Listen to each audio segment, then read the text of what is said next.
Last year saw renewable energy capacity grow at the fastest rate seen yet, according to the International Energy Agency. In its medium-term renewable energy market report, the IEA said that sources such as wind, solar and hydroelectric power now produce 22% of the electricity around the world.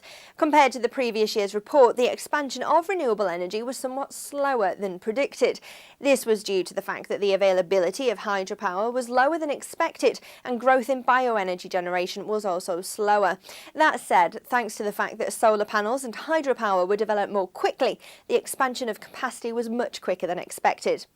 During the last year, over $250 billion was spent on renewable energy systems. However, there is concern that the growth of these energy sources will now slow unless governments accelerate the introduction of policies to support renewable energy.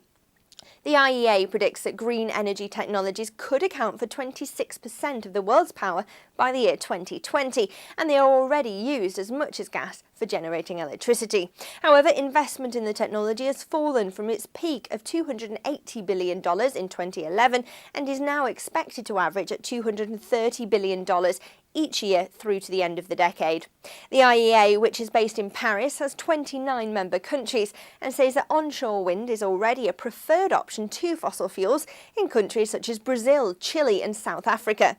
However, in the UK there is still some opposition to onshore wind, and offshore wind is still a controversial subject because of the high costs associated with it.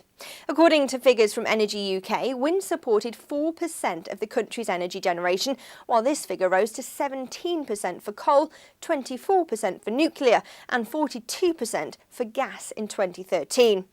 This story was made possible by QBE, the business insurance specialist.